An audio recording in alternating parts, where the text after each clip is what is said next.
Hi there.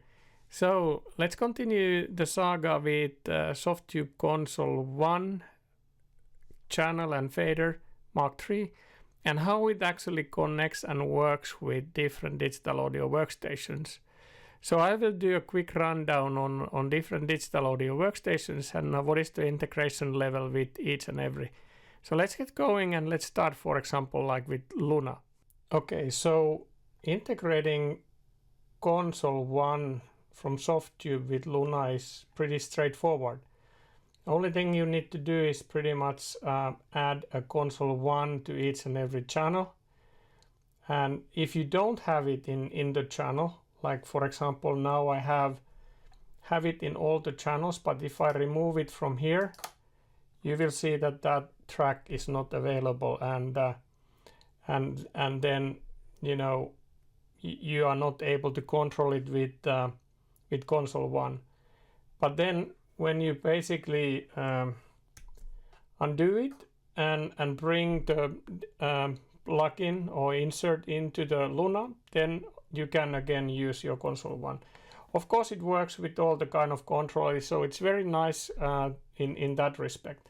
The only thing that is missing from Luna integration with Console 1 is that if you use the spill function, it will not change the channels within the fader. So this, what you see in Luna, does not reflect into the fader. However, you are able to pick your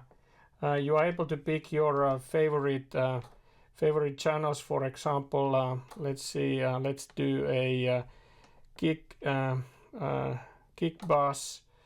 Let's do maybe a snare, shakers, harmony, pad. And now when I have actually programmed them, I press shift and favorite, I'll get only those channels in front of me, which is actually nice. So this is actually a good one. And then also if I'm selecting something from the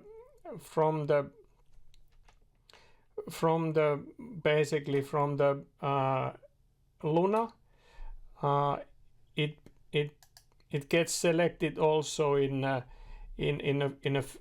fader. However, if I go also outside of the screen, like what is displayed here, it will also bring the track for me.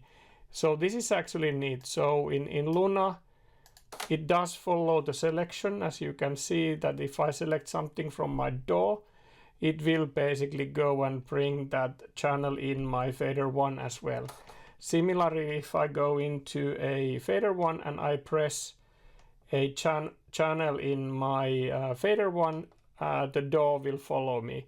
So the integration is extremely good. The only thing that is kind of missing is that if I use the spill function in Luna, it does not reflect on what I see in fader 1. So that's about the integration with Luna. Next, let's look into Pro Tools. What I have noticed that while switching between the different digital audio workstations, it's good to kind of quit the on-screen display app and restart it again so that it will refresh the app. One thing when you are using Pro Tools is that you need to actually go into modes and actually from here select that you use a Pro Tools GUI as your control. So that's the thing that you need to do. So it's good to restart the program and then go into the settings and change this before you start your Pro Tools. So using Console 1 from Softube with Pro Tools, I will use it in Pro Tools GUI mode.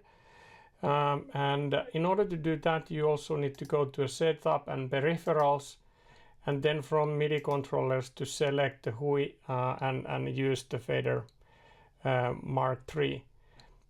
Reason being that if you use it in a kind of like in the console mode, what can be basically selected from here, so Console 1 mode, it would not actually then follow the faders in mixer. So if you want to change volume or panning, the the mixer would not work with fader 1. And this integration in Respect is better on the fact that if I go, for example, into my bass, like for example I have here the bass selected, or drums, it of course follows everything what I have. But also if I will collapse this, you will see that now it will also collapse the channels. So in this respect, this is now following what I see in my mix window in Pro Tools, and I see the same thing here in my fader unit. Anyway, the integration is also so that when you are using this Pro Tools Hui mode, you don't actually need to plug in your channel in order to use it. So if I go to a channel where I have it, I can of course then use, you know, the channel and do all the tunings and tweaks into my audio as I want. One thing that I realized is that, and I will actually bring the master down, but now if I start to play, I can see the meters working in my mix window, but I don't see the meters working in my fader unit. So even though there is a bar that shows that there should be something going on, there's nothing going on. So I think this is something also that this is an early version of the fader 1, so there is still kind of some things that needs to be a bit tweaked. If I'm selecting the channels that I have music coming from, like this one, of course I see it in the channel, so I see the levels in the channels, but I don't see them in the fader.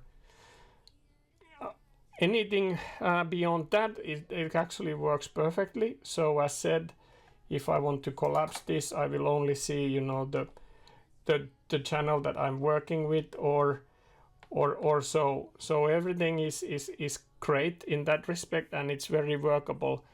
It's very intuitive to use both of these with Pro Tools.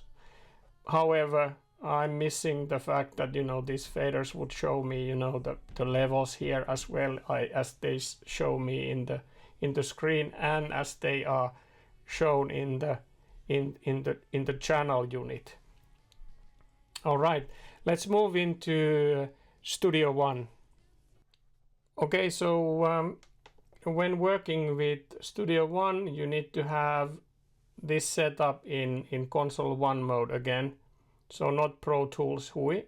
It might work actually as a controller, but in order to take all the juice out from it with Studio One, you wanna use the Console One setting from these.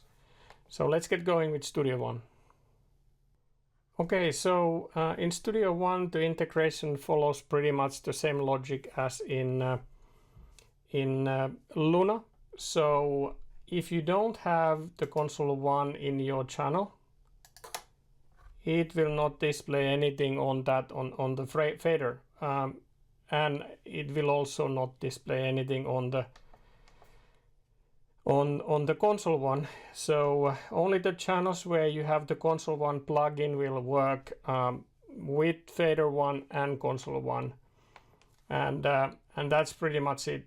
So you need to, of course, then have this added in order to have it visual in fader 1.